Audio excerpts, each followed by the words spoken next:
This week on Rockstar Superhero.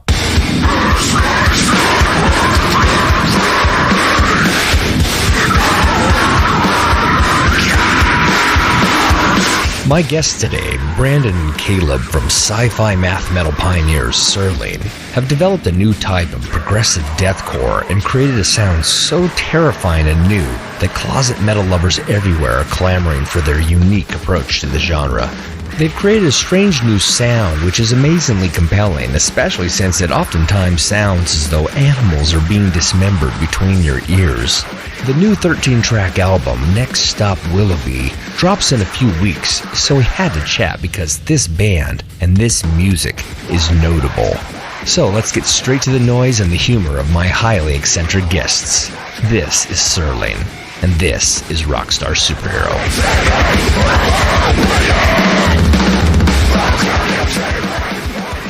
I love what I've heard from you guys. It's bonkers cool, crazy. It's as esoteric as it gets.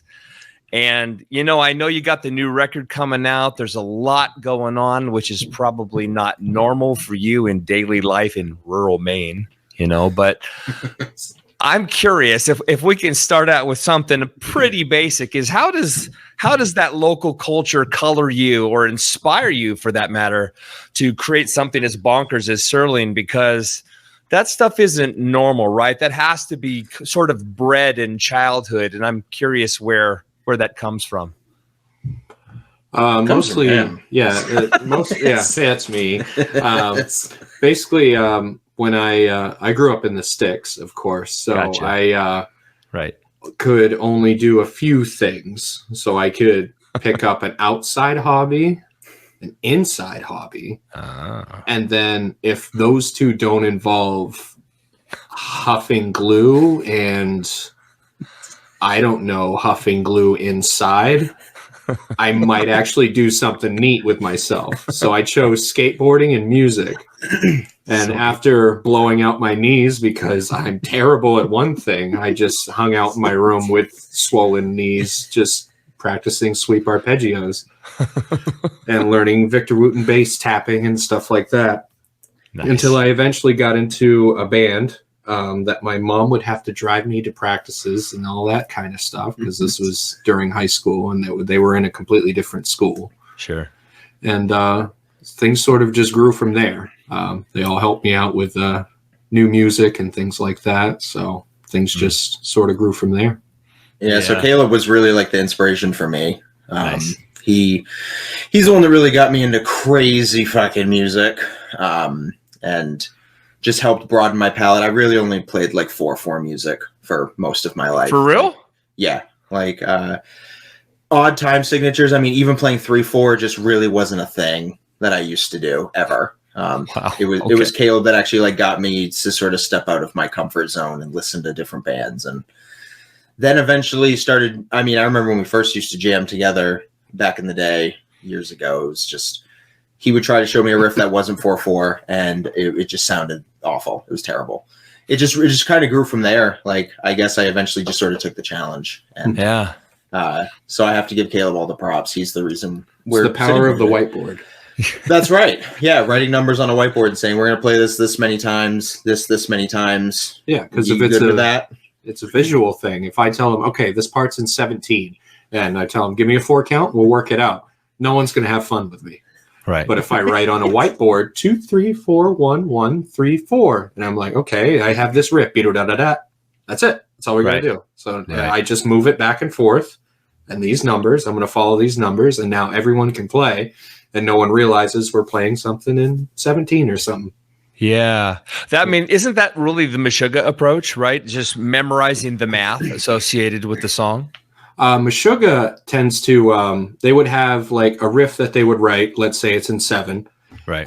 But the riffs themselves have to fit in a 16 bar. Right. So they'll write a 7 and then another 7 and then they got 14 and now we need another 2. So for a 2 count, either they'll have a rest or a drum fill, and then all of a sudden they're back. So those arms can stay in a 4/4, but the feet are doing something stupid that I still can't figure out. I'm still studying Catch 33 like it came out last week. Yeah, Shed. Shed is one of those great pieces of material that absolutely drew me in. It caught me right off the bat. The riff worked. It flowed, even though, like you mentioned, the polyrhythms and the sort of the hidden meters inside of a traditional phrase is a really wild thing. I knew the answer, but I had to ask for my audience. Oh, it's fine. It's fine. I'm a drummer. I don't know if you know this, but yeah. That's really cool. You know what I love about this, Brandon? You mentioned this a second ago. Is like all you were was a 4 on the floor kind of guy, right? Basic common time. But I bring this up a lot lately. It's the idea of the sub 4-minute mile. It's like until somebody does it in front of you, you don't believe it can be done. And it sounds to me like you just didn't grasp, odd meters, etc. until, fortunately for you, you met your buddy in math class probably. and the next thing you know, right, you're learning how to play through this, Yeah. Yeah, it was I don't even know how we really, I've always loved music with breakdowns. Yeah. I mean, a lot of people do, but 4/4 breakdowns were like my forte. So everyone will notice, the more you listen to Serling, we have a lot of heavy breakdowns, but we try to make them fucky. Like they're not just typical 4/4 breakdowns. They have to just like some end earlier than others. Some are more extended than others. It's just sort of taking what I used to do and just sort of messing with it. Caleb actually used a really good quote when we did a different interview where he said a lot of Serling is harvesting dead organs of past projects that we have and just totally retooling them. Most things that we have for most songs come from other projects that we've done, but we're like, okay, we're going to tweak that. Some things we don't need to tweak. Some things we're just already in 9 and we're like, we're going to keep that, but we're going to change the riff per se. Yeah. So it was just thinking of things differently and thinking, I love these breakdowns. I love these sections. Now let's mess with them a little bit. Let's actually tweak these and just have people be like, this is unconventional, but sick. Yeah. Yeah. I mean, it's wildly ambitious music. I mean, I of course, that's what I'm drawn to as well, right? I mean, as a listener, it's really fun to bring something challenging and inject it into my brain, right? But as a drummer, as a musician myself, I'm listening for the bits and the pieces, right? You said fucky a second ago, and I love that term because it's so true. It absolutely messes with you, but the beauty of it, it's like playing a really hard video game. You're trying to find the solution, and when you finally do, the flow happens, right? You're just like, oh God, I've been released. It's like an orgasm without the cleanup on aisle 5. You know what I mean? Oh yeah. As I crinkle my hands together like a 55-year-old pervert. Orgasm. Mine lands in half my palm as well. I get it. Okay, so I have to ask you this question then, and then we'll get away from the influence questions. But the little kid thing. I mean, right? We're all formed. You've read it, right? We are who we are once we're in kindergarten. Like if we're crazy, it's because we were crazy in kindergarten, right? Mm-hmm.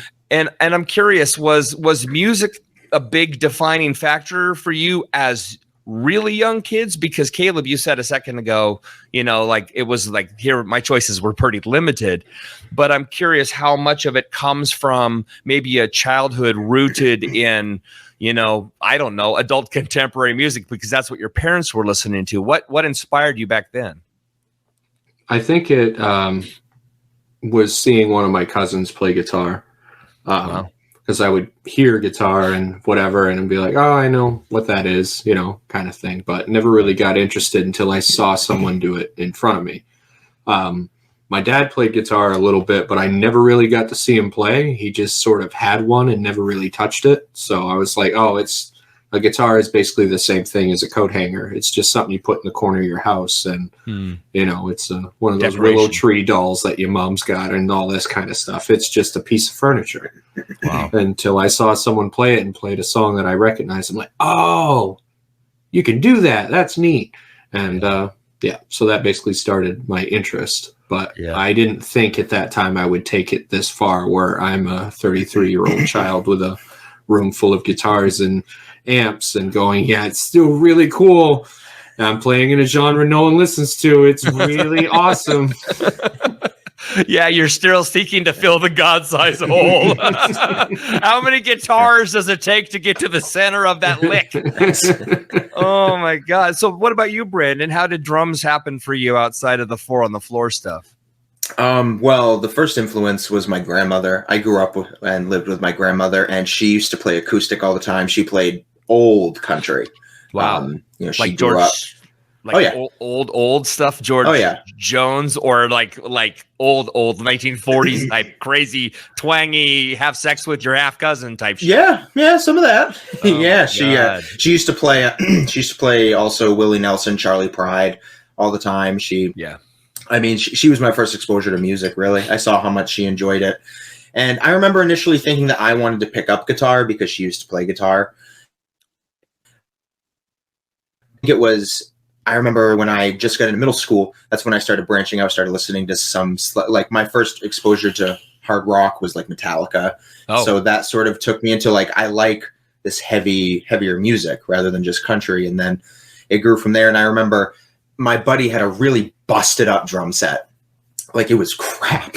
It was absolute crap, but no one played drums. Everyone I knew played guitar, and I couldn't grasp the concept of guitar no matter how much I tried. So One day I just got on that busted kit and I tried to play Loco by Coal Chamber with my friends. And I remember I actually picked up some beats, and I think that was when I first realized, like, I think I might be able to do this. Wow. I literally learned by ear. I was not classically trained. I would listen to songs and I would try to repeat the drums that I thought I heard on the track. Gotcha. And it just grew. I was the only one that even had any remote interest in drums, and everyone played stringed instruments. So it just sort of became the default. And then it just went from there. I imagine you have really great ears too, because typically, like for people who learn by ear, it's interesting too, because nowadays, if you go on to YouTube and you watch I don't know, a tribute video, whatever the hell they're called, somebody plays your song. You can tell when it's not quite right. I mean, you can just always tell the ghost notes are wrong, or the bass drum pattern is incorrect. And I find myself being super judgmental, but there's something about a drummer with great ears. And I imagine Caleb will tell you it's true is that, man, we are the kings of helping you arrange that song. We know how to take the intangible pieces and stick them together and sort of finalize how a piece of music works, right? I mean, do you guys as a duo, do you find songwriting together is a chore, or is it easy? Easy as shit. I think it's pretty easy for the two of us, and that's not trying to sound egotistical or anything. Sure. I think we just know each other. Yeah, our writing process is also completely backwards. Basically, I get sent a drum track without any context or anything. So I don't know what he's going to send me. Wow. So I get sent a full drum track that's like 3 minutes long, and now I get to figure out what to do over it. So I just sit here and jam out to a drum track, and then I send it back to him, and now he's got a song that he knows, he's familiar with the drums, but everything else that's happening now is, oh, this is it. This is cool. I can work with this. So, but most of pretty much all of these songs,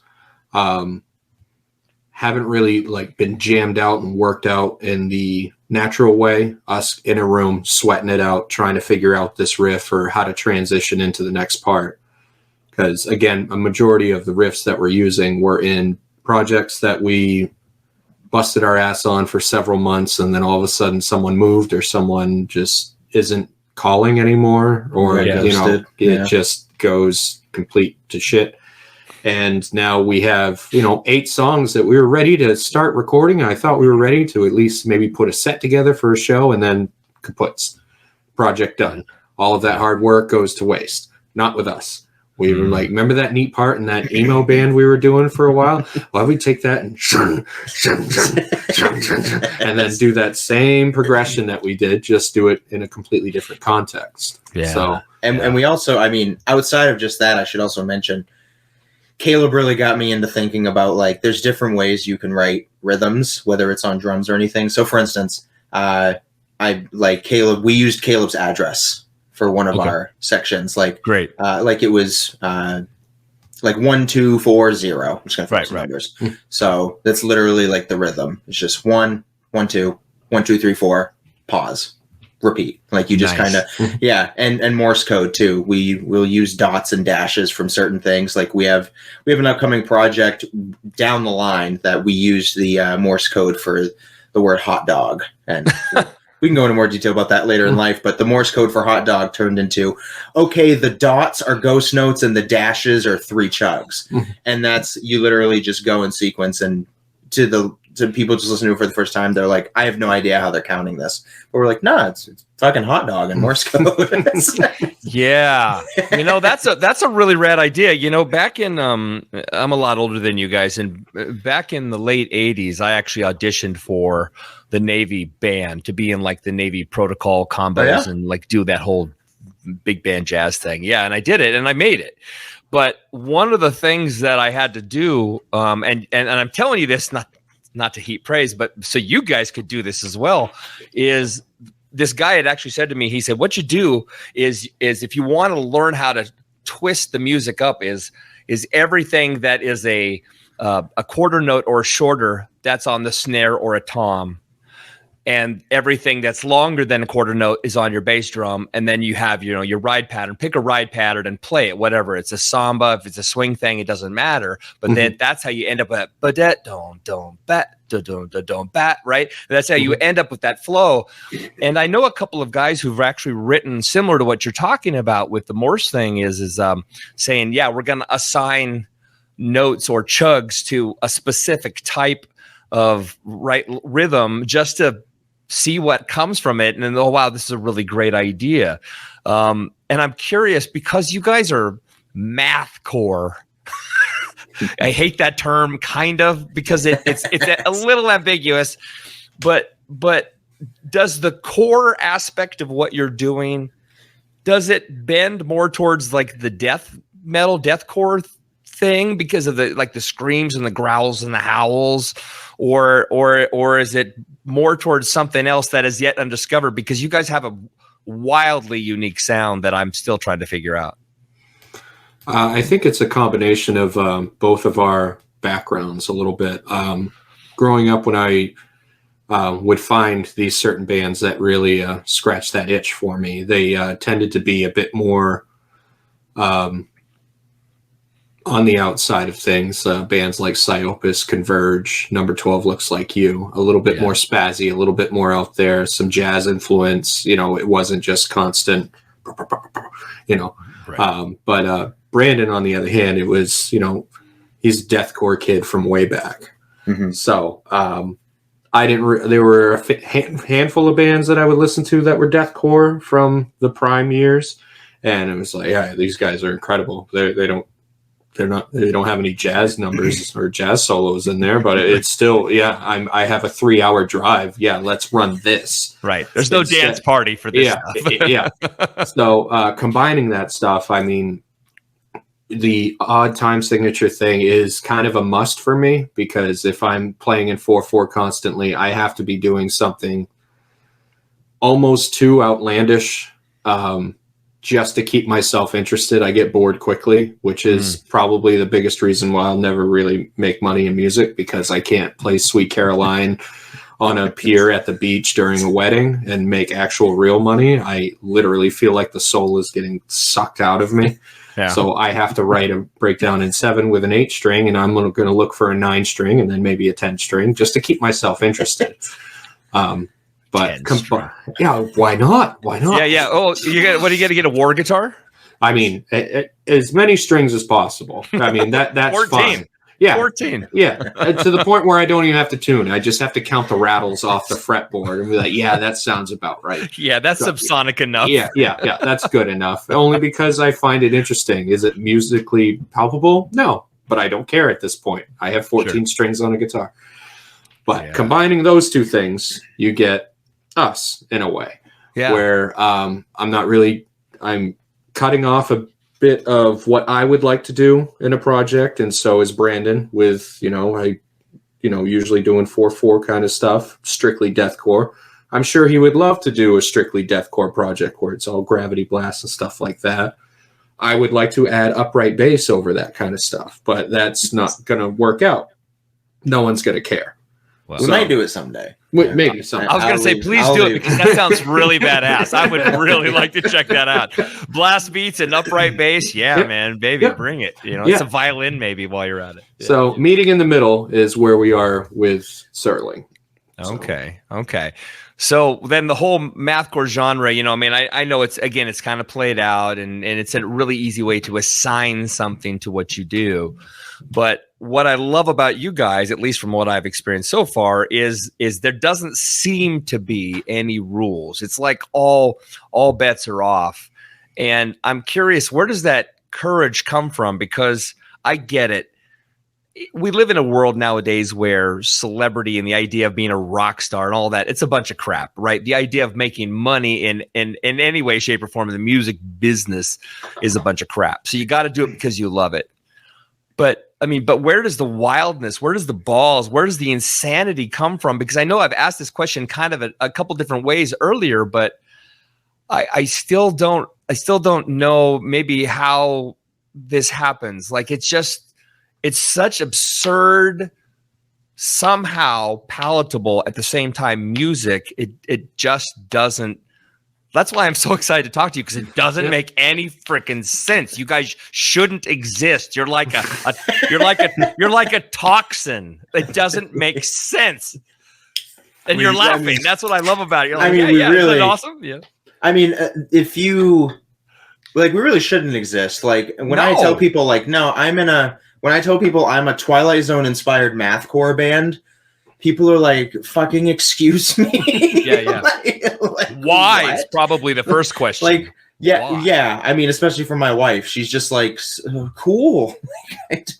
Why does it need to be based on a 50s, 60s TV show that no one cares about? And I'm like, because we love it. It's just what we do. We just, our process is almost like, I mean, Caleb touched upon it, where I send him a drum track. So I almost think about it like, I don't know if these are the right things to use, like almost like people that make a movie. Like, it's almost like I don't know if you want to put me in the director or producer role. Like, I set that initial like narrative, and then I send it to Caleb, and then he produces what happens. Right. I mean, we literally, the whole process from soup to nuts is drum track from me, goes to Caleb. Caleb makes up guitar and bass to it completely off the cuff. And then I write the lyrics based on the particular episode we're naming this after. And then Caleb does the vocals. Like, wow, that's our setup. That's our flow. So it's very unconventional. It shouldn't exist, but it's what works for us at this time, just in our lives of how we have to make stuff work. And it's basically only because over the past several years of knowing each other, we've always been together in several different projects. So we start a project. Brandon's back. Cool. And we're doing a project. And then it fails. Everyone else who was important just disappears. And then we're talking like 3 or 4 projects that have fail. We've done a pop punk alternative project. We've been in a math rock project. We've been in a deathcore project. We've been in, I mean, I don't know. We've been in like every single you think of. Like, it's just, and it eventually came to me. Like, I literally hit up Caleb one day. I was like, all right, no more bullshit. No one else. You and I. But see, that's it. That's it. I without interrupting you, Brandon, that is it. People recognize there's something about, like, you know how, like, if you come home in a really shitty mood and you slam the door. Now, I'm not talking about the noise of slamming the door, but if you hadn't slammed the door, your wife would say, something wrong, right? Like she would know, right? The energy precedes you. Yeah. There's something about truth telling, especially in the creative space, right? Whether it's music, painting, it doesn't matter. I know when you're full of shit, when you're trying to achieve something, you're not really supposed to. It's just not made for you. And the beauty is, Serling, I think that's why it's working. That's why guys like me are discovering you. That's why it's starting to happen. I mean, you guys even haven't been around in this iteration very long, but it feels so truthful that you'll at least listen to it. And some people, of course, will have a negative reaction because it's just not their thing. They don't understand it. It's ugly, whatever they want to call it. Mm-hmm. But then guys like me will listen to it and say, wow, okay, so this is challenging. I want to learn how to play this. I want to turn my friends onto it. I want to see the reaction of them listening to this. I want to see if they hate it. I want to see if they love it. It's all the things. It's like watching a really, really violent movie with a friend, and you can't wait to see the guy get disemboweled because your friend is going to freak out. And that's the music.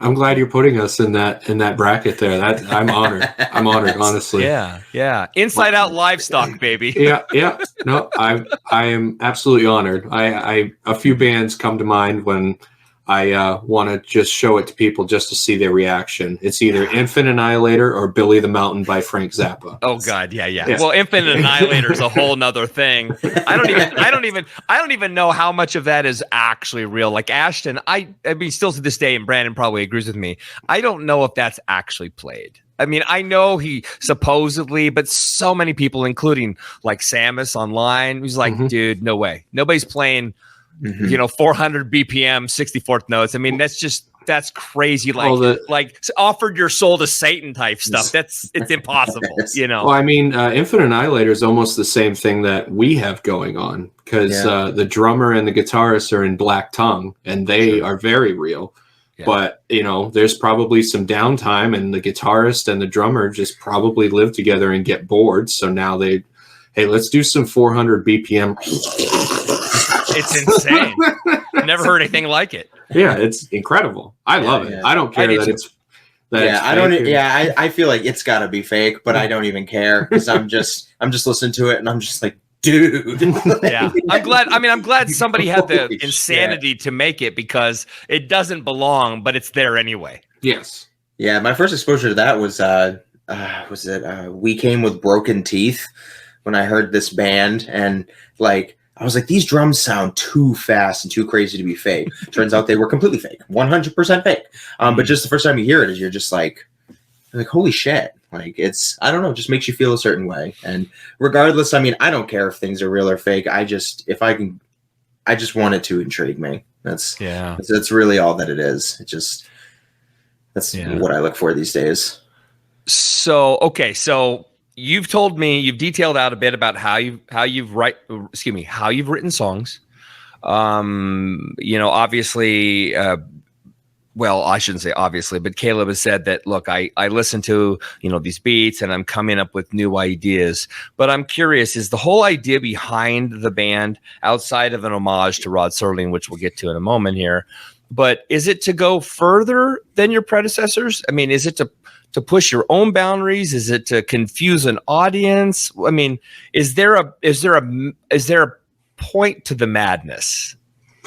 There is a point, and there are strict rules that I go by with this project in particular. The main rule that we have is when we write songs, we need to make sure that they are possible live. So I already have like a live rig put together. There isn't 4 guitar tracks going on at the same time. I'm not splitting up chord progressions between panning. Anything that's being done on the album, I can reproduce live, as well as Brandon. So we have, with just a 2-person project, we have, do we ever want to play live or do we not want to? But we do want to in the future. So that restricts everything down pretty hard. Mm-hmm. And what do we have? It's an 8-string, a voice, and drums. Right. So I have just like the White Stripes. Yeah, just like the White Stripes. And I'm doing the same thing. Compared to. Yeah, doing the same thing he's doing, splitting rigs. You're married too. You're just not telling us, but you're married. Oh, I mean, it would probably work out better. Look at him. He's gorgeous. Have had enough. Our wives would be way happier. Absolutely. Okay, so that makes total sense. But okay, so now mentioning Jack White a second ago, here's a thought. Jack White, as you know, is an eccentric to the nth degree, and that dude, I mean, he upholsters furniture for fun, right? He's an out there dude. So So there's a question. So is there a major influence on your creativity that isn't from a traditional place? You know, do you do something like, are you a mechanic in your off time? You know, like what do you do to inspire yourself creatively that comes from an odd place? That's a good question. I mean, like I do other stuff. Sure. Well, okay, but I'm not trying to confuse you. You know? No, I'm just trying to think, like, you know, what sort of, you know, I mean, this project has really been like very consuming for me. Like, I don't upholster, I don't make furniture or anything, but like I really like to just be involved in music any way I can. Like I love to promote other artists. I love to, and Serling does that a lot. You know, I do that a lot across all of our social media pages, and I try to just get other people out there. I try to take inspiration from other people, see what inspires them, see if I can also gain some inspiration from that, whether it's a hobby, whether it's just a way of thinking about music itself. Because I mean, my life's just so crazy with a 1-year-old and working full time right now that really my hobby is literally always trying to think of, like in my free time, I'm literally jotting notes or I'm thinking in my head, how can I use either a previous beat or make up a new beat and just totally fuck it up? Like that's literally my thought process these days. It's like, how can I make this different? And that's like my goal. It's like how I challenge myself these days is, okay, you can play this with 4/4 for a couple measures, but then how are you going to just totally mess it up? How are you going to do something that people aren't thinking of?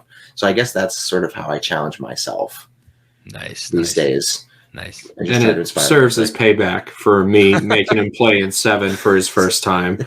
Now I get a drum track with no context behind it, and I'm recording, and everything's in 4/4. I'm like, all right, cool. This is just the middle part. That's fine. And now stuff's in 7, and then the next measure goes down to 6 and then 5, and I have to text him and go, dude, fuck you, dude. And he goes, yes, I got him.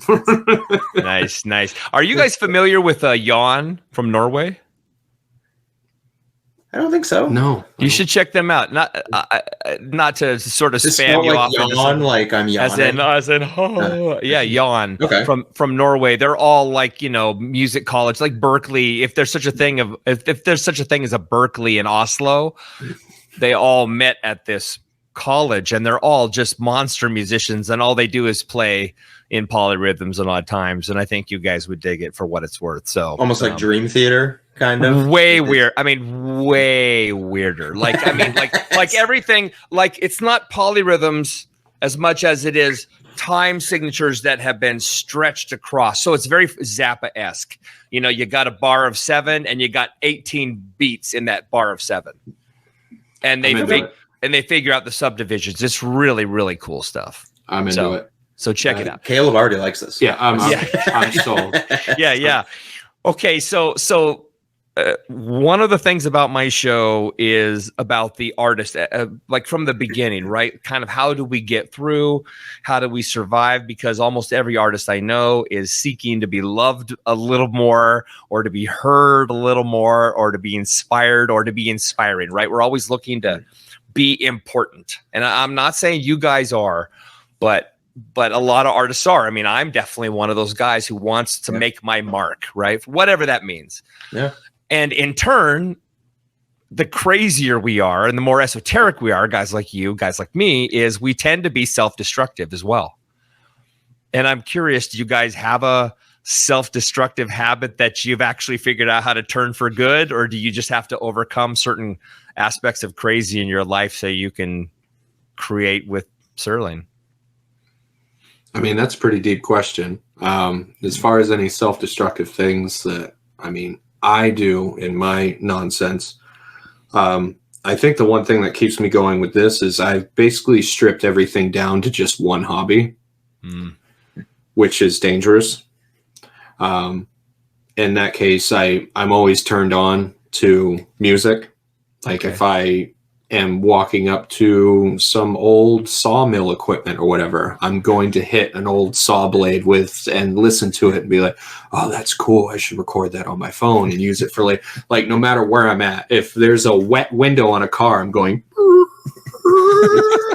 just to hear it, just to get inspiration from anything. Cause it's music all 24/7 in my head. I don't have anything else. I'm not looking to rebuild a motorcycle by any means. I mean, it sounds neat, but it's not my world. I can't lock in to such a thing. So as far as anything else that I do, I mean, I like beer, but I mean, I'm not really drinking 12 a night to try and cope with some depression that I only have one hobby. The real problem would be is if I get in a car accident and lose an arm. Yeah. Then you'll find me on the news in about a week, probably. No, then you just do the Rick, what's his name from for God's sake, Def Leppard, but you just come up with a pedal that plays like pre-programmed guitar tones or something. I mean, still though, one of the first jokes I've ever heard was what has 7 arms and no talent, and that's Def Leppard. And I can't live like that. It's not going to work. It's not going to work. A 9-string guitarist with one hand, great. I like them because I feel bad. Like, what do we do? We should stop right there. That's a gorgeous way to end. Oh my God, that's great. Oh well, so this is getting out of control. This is a good thing. I like this a lot. So I was gonna say my answer to that was not like I want to hear. Well, what's your answer? It's not like his. It's total opposite. I mean, you like you mentioned, the need to like you want like I don't know, just want some sort of validation with what you're doing as an artist. I think that can be my destructive tendency sometimes because I have to be honest, this project is the most successful project I've ever been a part of. And some people might think that's sad. but I mean, seriously, we put out our first EP in August of last year. Yeah, it is now April. Mm-hmm. We're about to drop our first full length next month already. We already it just happened so quickly. Like we put out the EP and I thought this project was just going to be like something neat we do in our free time. It has turned into, I mean, people from projects that we admire and look up to have reached out to us and been like, this is fucking sick. Yeah, it is. Like, I mean, the fact that we got Adam from Oceano on our last track because he was doing a Twitch stream and he was taking song requests and I submitted one of our songs and he listened to it and he went nuts while he was listening to it. And we were both watching a stream and I asked the question, I'm like, would you ever do a feature with something like this? I know it's not your norm. And he literally just goes, I'll do it for free. You guys hit me up tomorrow. I'll do it. Wow. This is awesome. Absolutely insane. And what a sweetheart. I was like, oh shit. and just like, but it's taken off. Like, I mean, my goal for us when we released our next album, I was like, okay, I hope to get to 1,000 monthly listeners at some point, like on Spotify, for instance. If we could reach 1,000 monthly listeners, because we reached 500 at one point, I was like, maybe 1,000 is attainable. Right now, we're at 2,500. Yeah, I saw that. Our album hasn't even dropped. I'm like, what the fuck? Like how is this happening? So my destruction can sometimes come from, I then think of like, well, what can I do to make us reach more people? What can I do to be, I guess I'm going to use the term cooler. Like, how can we be cooler to these people that think we're cool? Like, but then I have to rein myself back and be like, you don't do that. Don't start reaching out to people about collaboration on songs simply because you want clout. Right. I guess. Right. I don't want to do that. I don't want to shy away from what has made us successful, which is just, I mean, I want to keep taking inspiration from music that inspires me, but I want other people to also do the same for us. And I want us to keep building off each other. I don't want to try to just think of how can I just try to gain more success now? Like if I need to just keep with, if people like it, people like it. Like I just need to write what I think is good. And not try to think of what do I think the masses will like. That's sometimes I get in that thought process and I need to tell myself to stop because it's not what got us here. I mean, it's something I need. Someone like Brandon to actually think that way because I'm throwing pebbles at trees. hoping for a different sound, and I can occupy myself with that because that's music technically, but someone else to pay attention to Spotify numbers, making sure our music actually gets out there. Because mostly what I do is I create something and I send 5 emails to 5 of my friends, and they just go, "Oh, neat." And then that's it. I've released a song.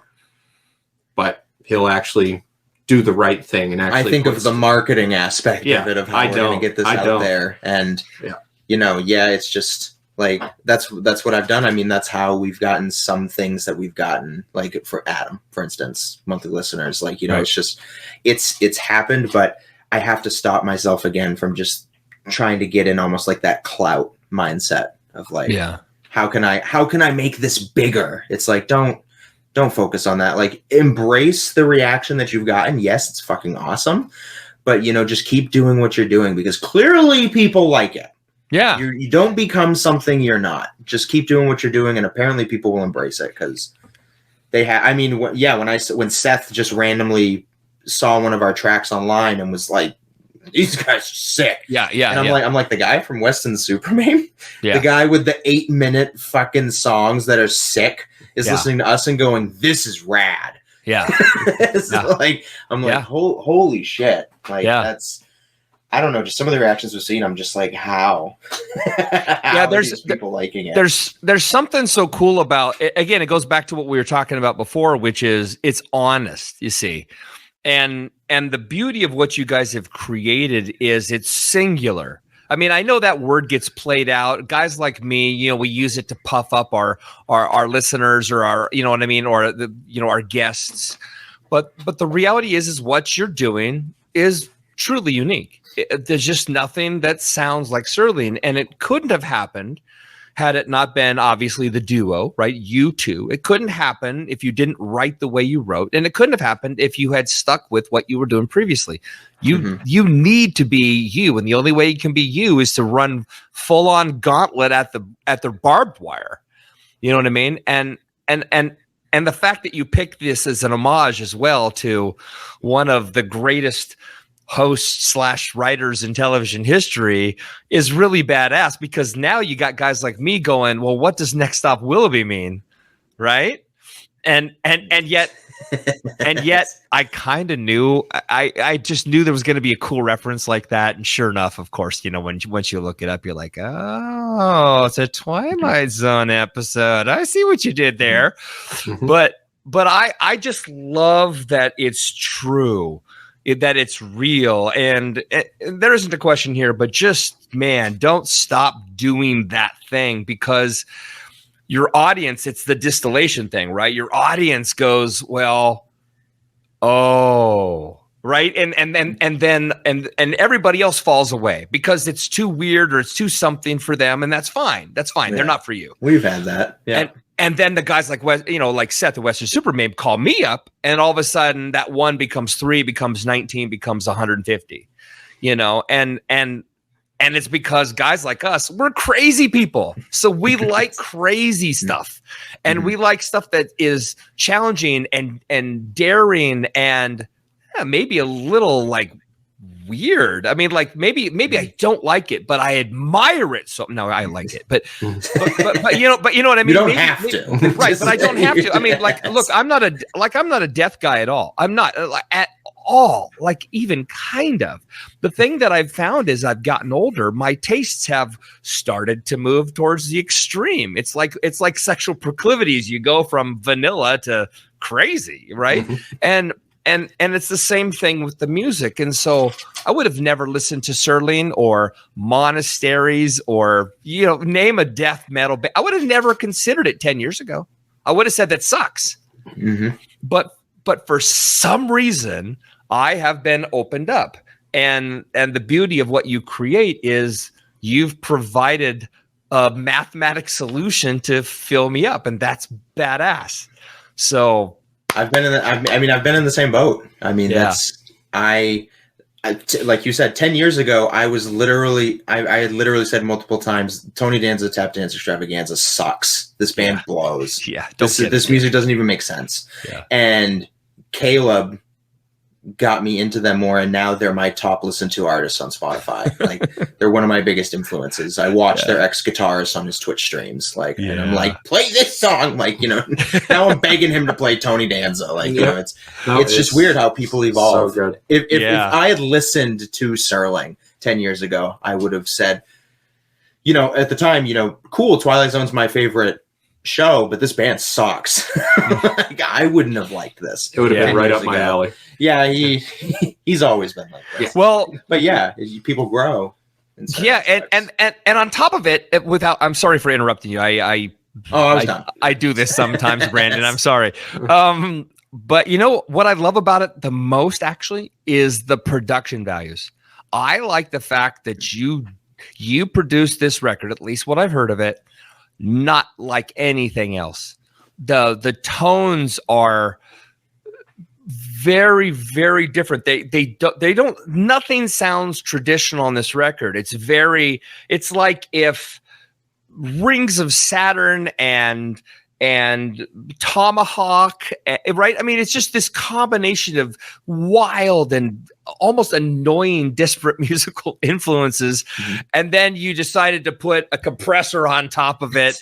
and then it's almost like the vocals are backward masked, right? Because it's just everything is like inverted and is pulling. It's there. It doesn't feel like anything is pushing at you. Does that make sense? Yeah. The way I record and do all of that stuff, all of that, every single bit of the mix is definitely on purpose. There's quite a few albums from back in the day, 2004 to 2009. Some of the mixes that were coming out back then are really ingrained in me heavily. Early Converge stuff, The Chariot, all of those mixes that seem to be live but not really punchy. I mean, you can crank them up in your car and you'll achieve it. But as far as the modern mixes and things of that nature that are going on, Periphery, Animals as Leaders, stuff like that, nothing's really attaching itself to my psyche as hard as the things that were back then. Hearing a lot of feedback.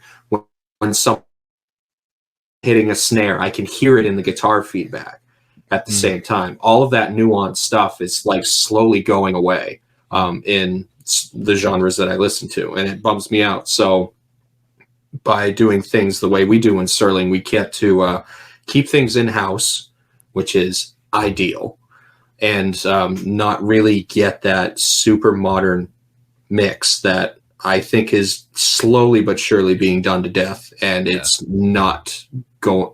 Either it will just keep going or it won't.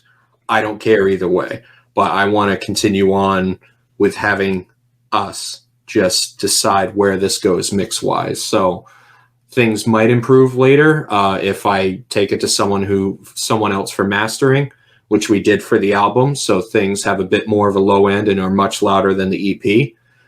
So I don't mind taking other things for mastering, but as far as the mix, I definitely want to be in charge of, because that is basically the third member of this project for me. Yeah. The tones, again, what I don't know. I guess I have to say this is, please don't gloss it up. No, we're not. It's such a raw.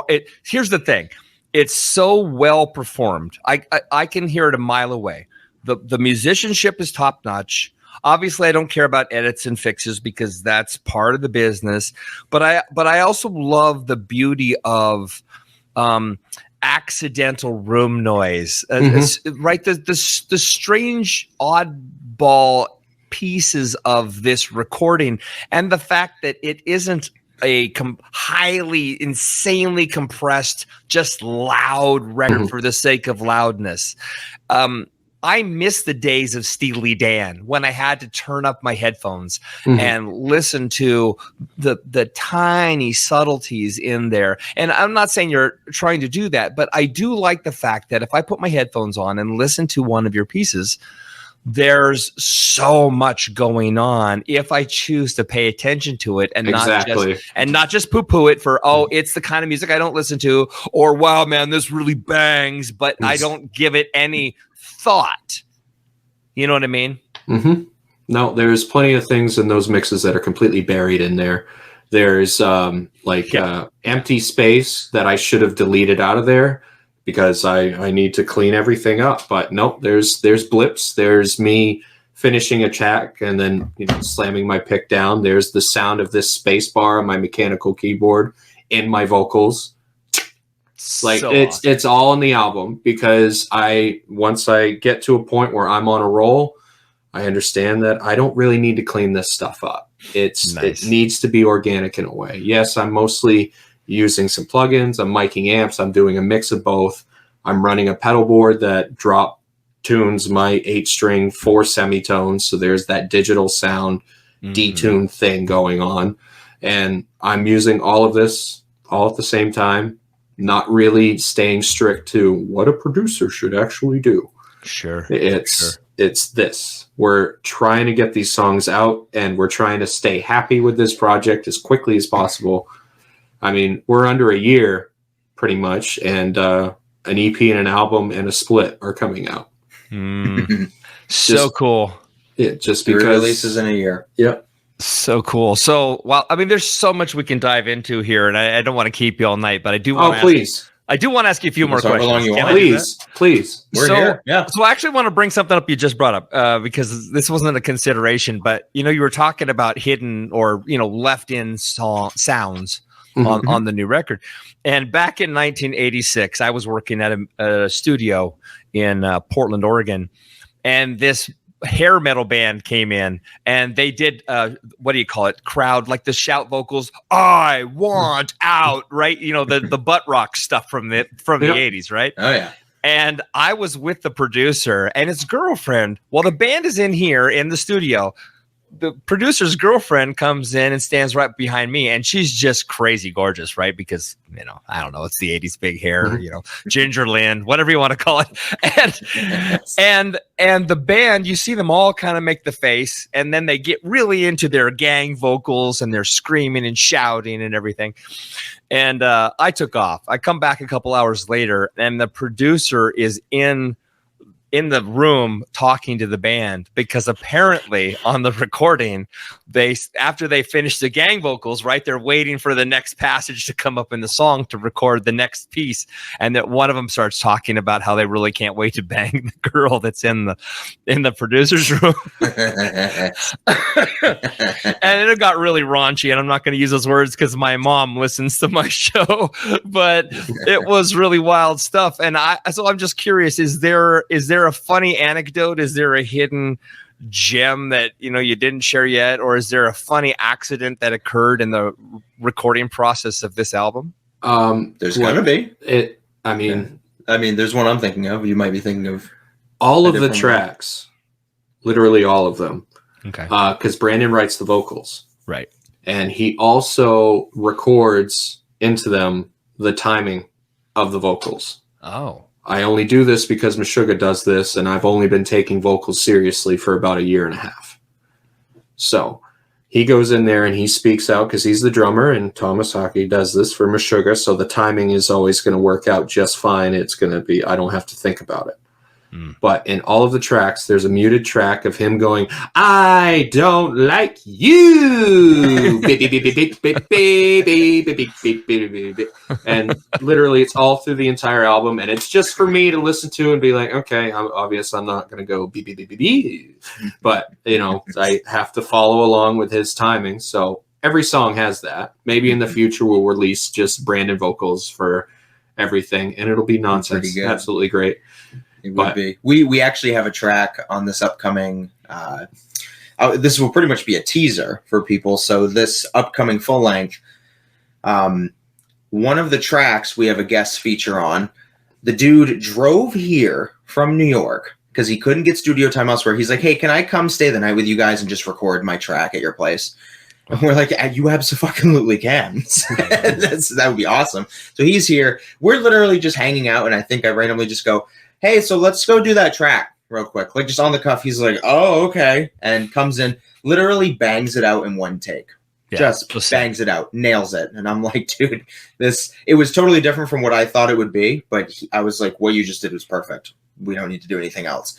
And it's to the point where he's, each of these vocal patterns throughout each song are based on a certain character and their perspective and their experiences. So he's portraying a certain character throughout his lyrical part.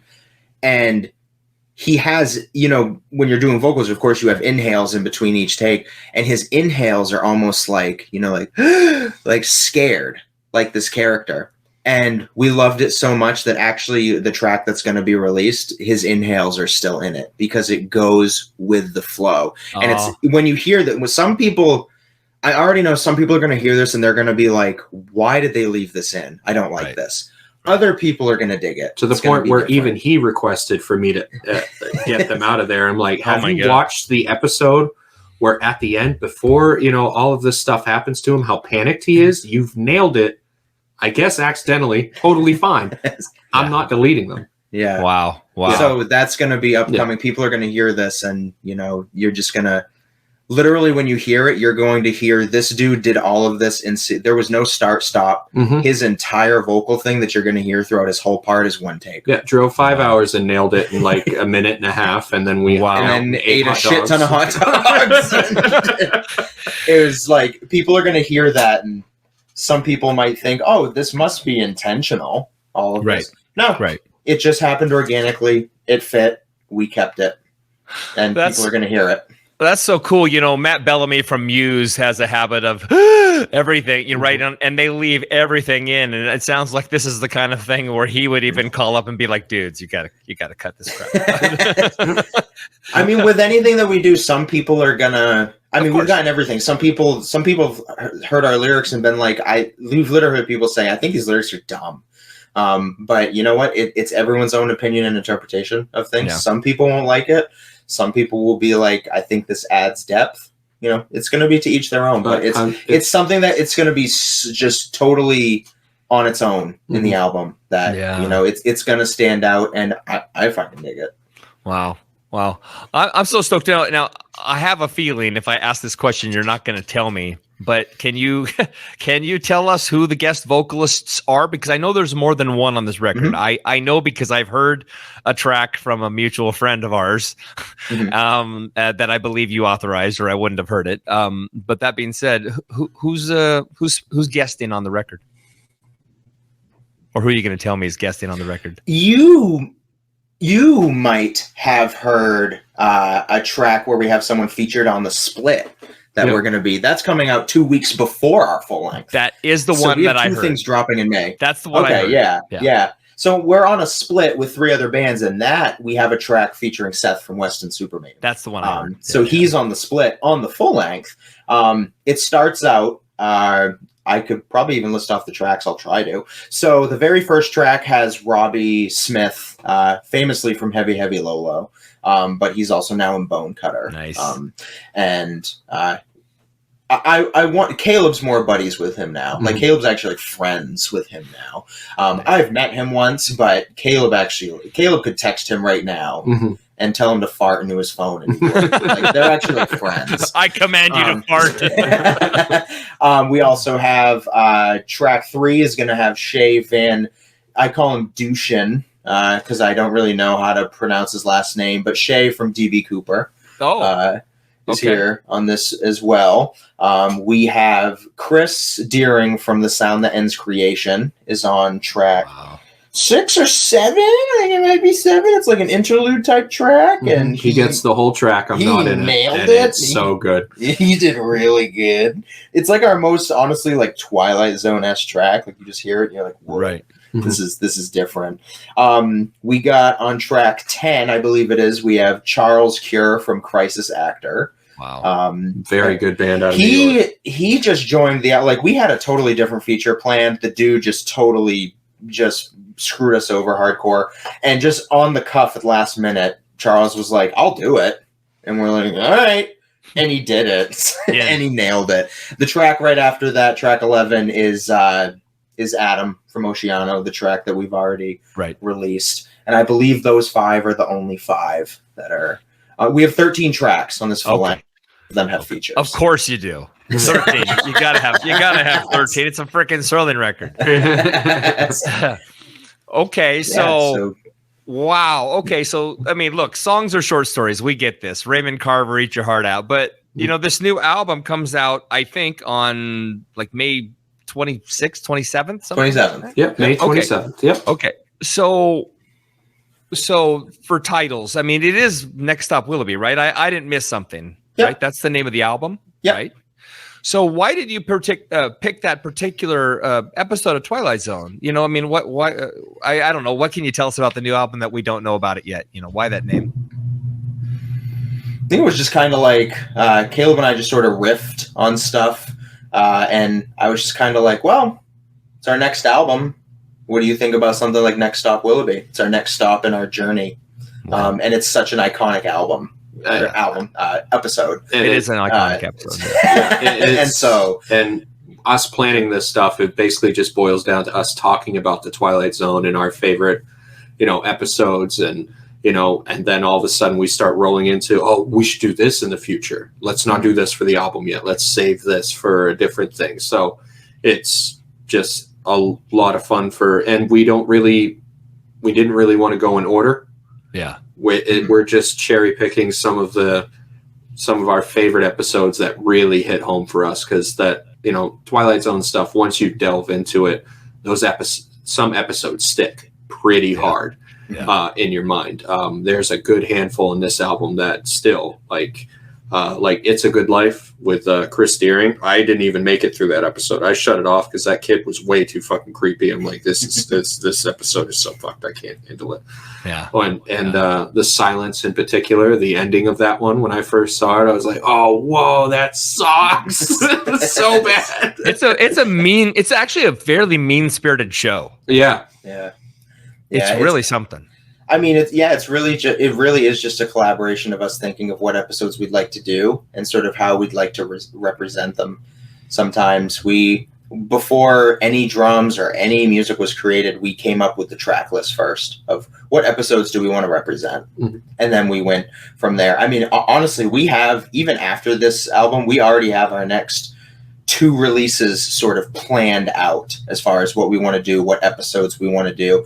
And then even beyond that, I have certain episodes that I'm already thinking of. I would love to collaborate with this artist because they do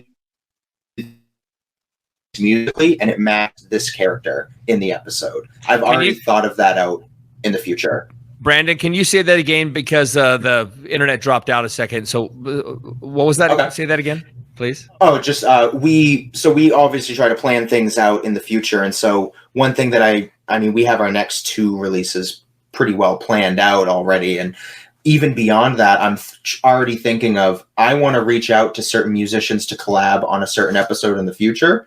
Because I know they do something musically that matches up perfectly with what a character in this particular episode does. Right. I already know that there's an episode called Spur of the Moment where there is a high screech from a woman in the episode. Oh, I know a vocalist that does a perfect screech. I'm going to reach out to them. We're going to collaborate on this because it's going to match the episode. And maybe we're the only ones that will know that because we're nerds and love the Twilight Zone. But you know what? It provides some sort of satisfaction for us. Well, but guys like me, we're going to go out and look it up. I mean, we want to know what's the point, right? Who doesn't want to know the secrets, right? So we're going to go look for them. Yeah, no, and we're very thankful for that. I mean, we've gotten flack for Living Doll on being some of the worst lyrics ever written because they're just so basic. But until you look it up and realize that this is literally what the doll said to the dad. Yeah. Then it'll come together for you. Like, the lyrics are basic, but just look it up, please. Yeah. It all has a purpose. All of it. Every single one of our lyrics tells the story or some aspect of that particular episode. Gotcha. That's the whole point of it. Okay, so you've got a lot of stuff coming out. I mean, besides the new record coming out, you just told us, you basically said, hey, we've got two more albums worth of material, or at least in process of writing. Yeah. I don't know. I think a good way to end this is asking about the love of this current album, because I mean, I think about, like, as artists, we're always trying to achieve. We're always trying to go up another rung, right? We're never going to be satisfied. That's the nature of good art. We're always pursuing, and we're hoping to bring more along with us as we go. And, for me, as a sort of a newbie to the Serling world, I hear this as a much more fleshed out version, right, of what you do over the stuff I've heard from previously. And a lot of that just has to do with the production and maybe the songs have a bit more goo to them, right? They're a little thicker and chunky. There's a little more, there's something more to them. But for right now, to the fans or to the new listener, do you feel that this is the most fleshed out version of Serling ever, or you ain't seen nothing yet?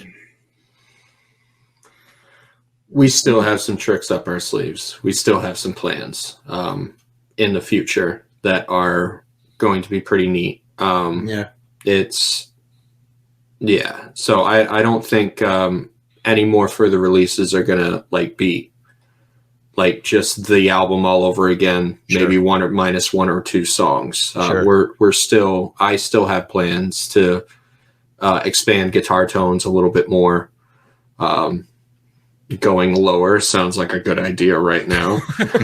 One more string, buddy. Yes.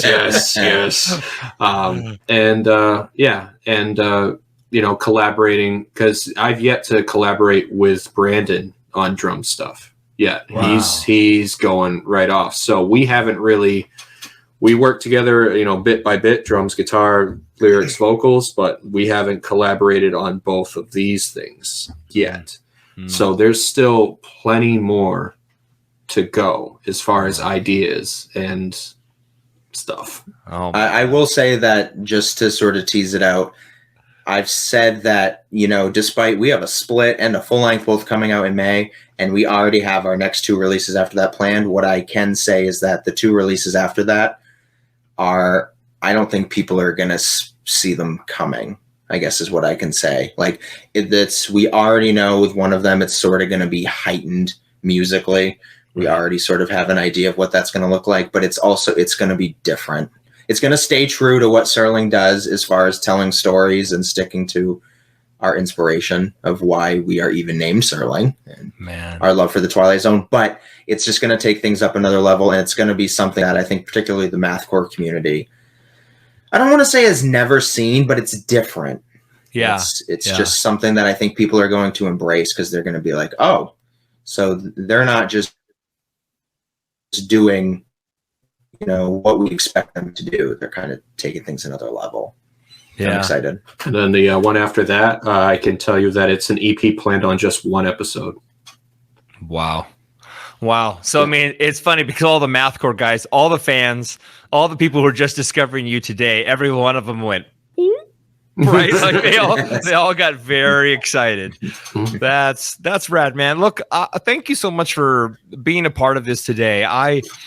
I love the insanity. I mean, I get it. The words like bonkers and all this other stuff gets overused, but it is wild, ambitious, crazy, absurd, eccentric, esoteric, weird, awesome stuff. But I want to use one word that I tend to use a lot, so don't roll your eyes, but somehow good music like yours, music that is pure and unadulterated, unabashedly real, is beautiful.